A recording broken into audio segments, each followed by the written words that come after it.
तो दोस्तों स्वागत है आप सभी का हमारे इस चैनल में। आज की इस वीडियो में हम बात करने वाले हैं मल्टी स्प्लिट एसी के बारे में। मल्टी स्प्लिट एसी होती क्या है, अगर इसके अंदर लीकेज हो जाती है तो उसको कैसे ठीक करते हैं, इसके कंपोनेंट्स क्या क्या होते हैं, इंडोर कितने होते हैं, आउटडोर कितने होते हैं। कई लोगों को लगता है मल्टी स्प्लिट एसी है तो कई सारे इंडोर होंगे, कई सारे आउटडोर होंगे या सिस्टम कुछ और होगा। तो आज की इस वीडियो में हम यही बात करने वाले हैं। तो मल्टी स्प्लिट एसी के बारे में मैं आपको बता दूं, ये ज़्यादातर हमें बस के अंदर, ट्रेन के अंदर या ऐसी जगह देखने के लिए मिलता है जहाँ पर दो या दो से अधिक कमरों के अंदर एक ही सिस्टम से हमें कूलिंग देनी पड़ती है। तो उस चीज़ को हम मल्टी स्प्लिट सिस्टम कहते हैं। तो स्वागत है आप सभी का हमारे इस चैनल में। आज की इस वीडियो में बात करने वाले हैं मल्टीपल स्प्लिट एसी, जिसको हम बोल सकते हैं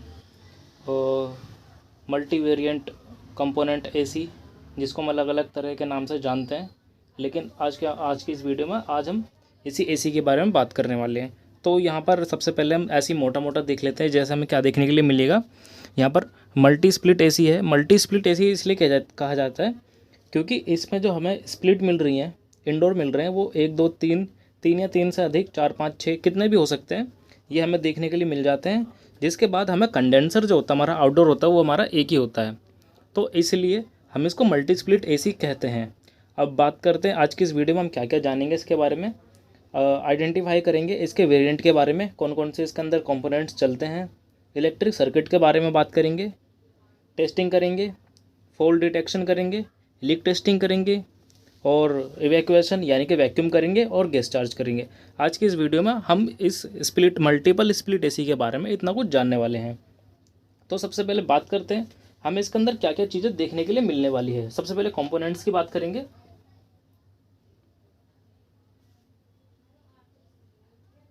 मल्टी स्प्लिट एसी, तो नंबर एक कंपोनेंट्स की बात करेंगे। तो इसके अंदर हमें, जैसे अभी हमें देखने के लिए मिल रहा है यहाँ पर, अगर आउटडोर की बात करें तो आउटडोर के अंदर क्या क्या देखने के लिए मिलेगा।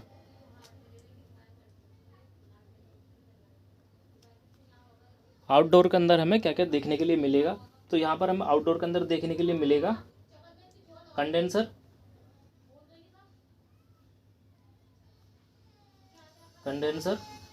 दूसरा कंडेंसर फैन,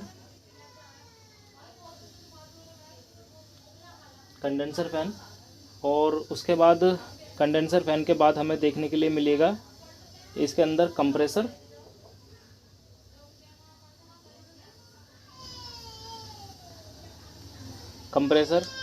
कंप्रेसर के बाद हमें इसमें देखने के लिए मिलेगा लिक्विड रिसीवर,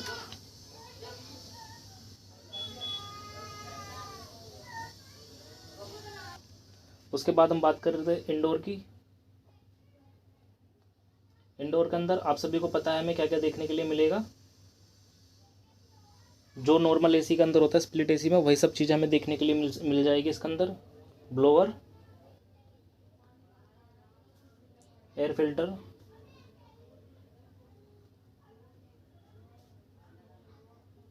पीसीबी,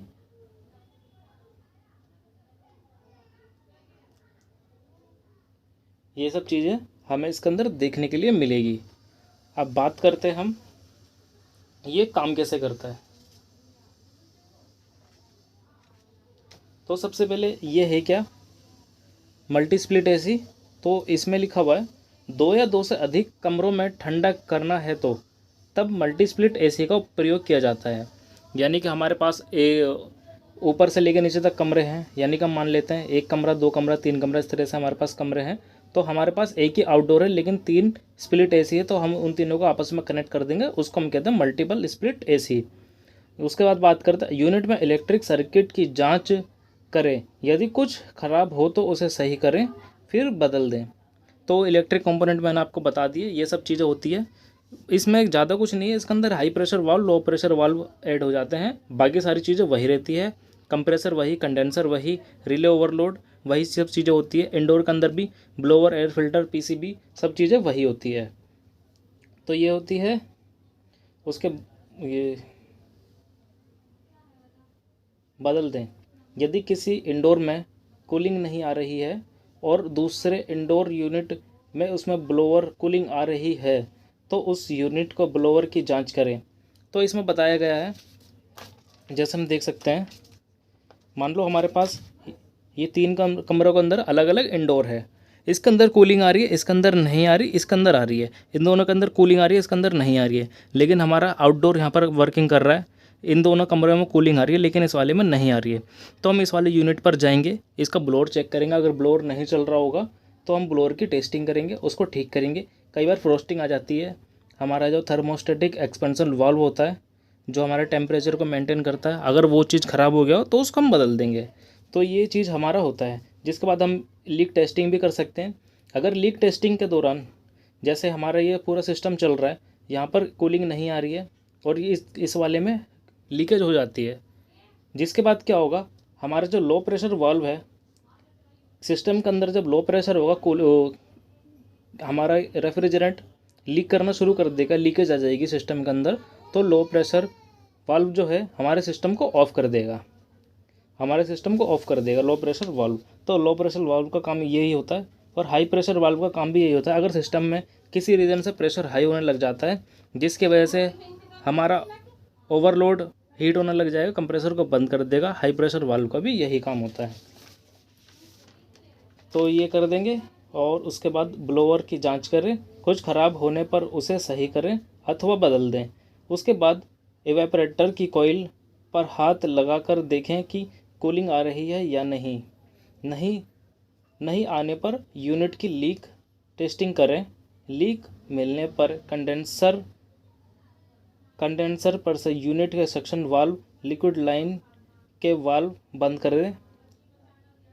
करें। अब प्रेशर निकाल कर ब्रेजिंग करें। अब सिस्टम को वैक्यूम करें।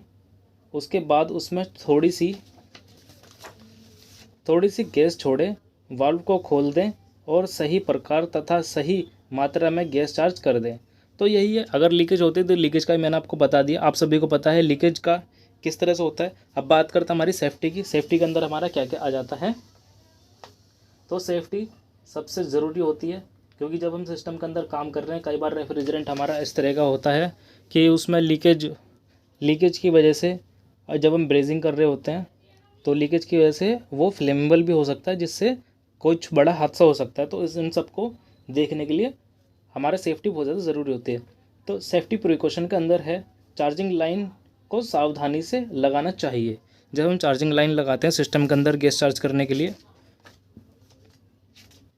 ये हमारा सिस्टम है, तो ये हमारा होता है, ये हमारी सक्शन लाइन है, ये डिस्चार्ज लाइन है, ये हमारी सक्शन लाइन है, ये डिस्चार्ज लाइन है। तो सक्शन लाइन से ही हम गैस चार्ज करते हैं। तो गैस चार्ज करते समय चार्जिंग लाइन को हमें सही से लगाना चाहिए। ये हमारी सेफ्टी प्रिकॉशन है। उसको लीक कभी नहीं छोड़ना चाहिए, जिसकी वजह से वो हमारी एयर खींच लेगा। एयर खींचने के बाद हमारा सिस्टम नहीं चलेगा।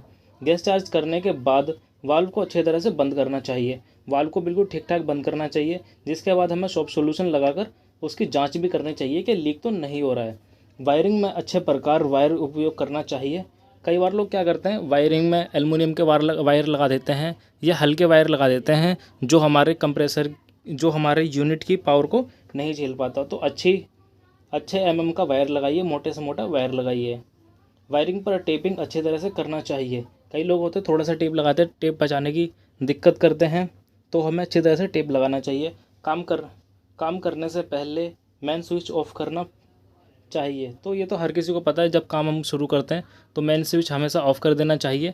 जिसके बाद ऐसे इंसान को वहाँ कभी खड़ा ना करें जो मेन स्विच को बार बार ऑन करने का वो करता हो। तो हमें किसी को भी नहीं खड़ा करना चाहिए, और अच्छी तरह से जांच करने के बाद ही हमें सिस्टम पर काम करना चाहिए। क्योंकि मल्टी स्प्लिट एसी जो है कुछ बड़े सिस्टमों के अंदर आ जाती है। इसका कंप्रेसर बहुत ज़्यादा हाई होता है, कंडेंसर फैन, ये सब चीज़ें बहुत ज़्यादा हाई होती है। तो सिस्टम को अच्छी तरह से करना चाहिए। उचित स्थान पर